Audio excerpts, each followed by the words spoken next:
Hello, I'm Simon Whistler, you're watching the Today I Found Out YouTube channel, and in the video today we're looking at French Connection UK and their infamous FCUK fashion campaign. Back in the mid-1990s, the UK-based clothing company French Connection caused a stir in Britain when a keen-eyed marketer noticed that the company's initials bore a striking resemblance to a certain four-letter word and suggested they begin using it in their advertising. The CEO of French Connection, Stephen Marks, thought that this was a brilliant idea, and the FCUK fashion campaign was born, propelling the company to new heights. At this point, you might be wondering how a company based in the UK came to be known as French Connection in the first place. According to Marks, who continues to serve as the company's CEO to this day, the reason the company is called French Connection is actually because one of the first contacts he had when he was running another business selling coats and suits in the late 1960s was a French designer called Pierre d'Albi. D'Albi himself had contacts in Hong Kong who could produce t-shirts in bulk, which he then sold to Marks, who sold them for an obscene profit to a number of high-end London retailers like Selfridges and Harrods. Encouraged by the profits made by the sale of these imported shirts, Marks started another company in 1972 with the plan to make similar deals with contacts it made in India and Hong Kong. When the time came to think of a name for his new venture, Marks decided to simply call it French Connection, inspired by both his old contact in France and the recently released Gene Hackman film titled The French Connection. According to Marks, the idea behind the company was to sell budget clothes aimed at women, which he saw as the under-targeted market at the time.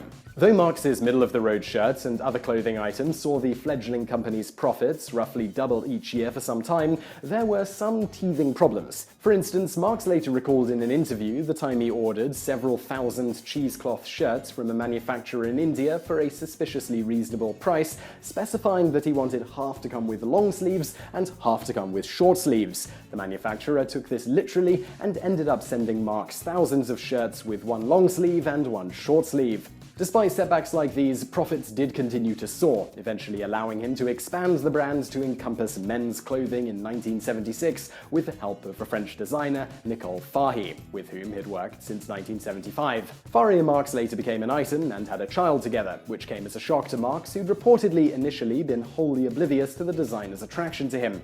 According to an interview with the Evening Standard, he didn't realize Fahy had a thing for him, despite the many signs she had been giving out, until she finally slapped him in the face with it by booking them a hotel room together for a business trip and then emerging from the bathroom mostly naked. The success of the business encouraged Marks to list French Connection on the London Stock Exchange in 1983, a decision he later described as one of the worst he'd ever made. Although initially this proved to be incredibly beneficial for Marks, with sales of stock in the company making him one of the richest men in the entire country, 15th to be exact, the managers he placed in charge of the company ended up making some rather poor business decisions, which ultimately harmed the brand. To put in perspective how badly the brand suffered, when Marks first floated French Connection on the market, shares cost 123 pence each. By the late 1980s, they cost only 16 pence. To quote Marks, "I got too wrapped up with the city and merchant bankers. I was impressed by their big offices and big talk. Actually, they haven't got a clue. All they've ever done is take fees from guys like me who've worked their asses off."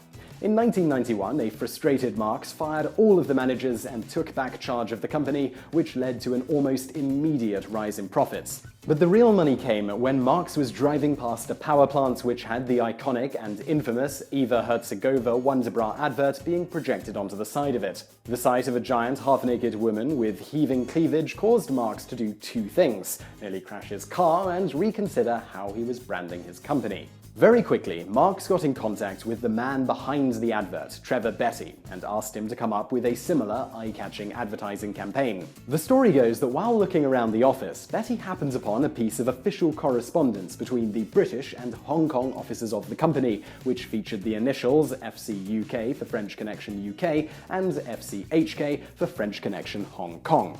Whether that's exactly how he actually thought it up or not, Betty immediately spied the potential of the former to elicit controversy and encouraged Marks to take advantage of the happy coincidence, an idea Marks described as bloody marvelous. Although the company didn't actually have a budget for advertising at the time, Marks gave the go-ahead to create one and start a huge poster campaign. A few weeks later, stores across the country were displaying the words FCUK Fashion in huge bold letters on their windows. As part of the campaign, the store also began selling t-shirts featuring slogans like Hot as FCUK, Cool as FCUK, and, well, you get the idea. Oddly, despite these and countless other variations, the most popular design was simply a black t-shirt featuring the word FCUK in small white print. The shirt, which retailed at £20, sold over 1 million units. As you can probably imagine, it wasn't long before moral crusaders campaigned to have the shirts banned, which, as nearly always happens as a result of such campaigns, only served to make the shirts all the more popular. In fact, the sheer amount of complaints lobbied against French Connection resulted in the Advertising Standards Authority eventually asking the company to just run all of its posters by them before they were launched, so they could prepare for any complaints. Probably the company's most boundary-pushing moment was when they submitted an advert pitch to the Broadcast Advertising Clearance Center, which vets all adverts before they can appear on TV, which consisted of two young models taking off each other's clothes with words "full frontal collision until knackered" emblazoned underneath. The ad was not only rejected, but the BACC released a statement saying that they were flabbergasted that they had the gall to send it in. As with anything popular, it wasn't long before other companies tried to ride the coattails of this ingenious stroke of marketing, and fake FCUK clothing began to flood the market, diluting the brand somewhat. By 2003, partly due to counterfeiting and partly due to market oversaturation, the company dialed back on the FCUK campaign, though you can still buy the occasional shirt with FCUK on it if you look hard enough. So I really hope you found that video interesting. If you did, please do hit that thumbs up button below, and don't forget to subscribe if you haven't already. Also, over there on the right, a couple of other videos that you might enjoy if you enjoyed this one, and thank you for watching.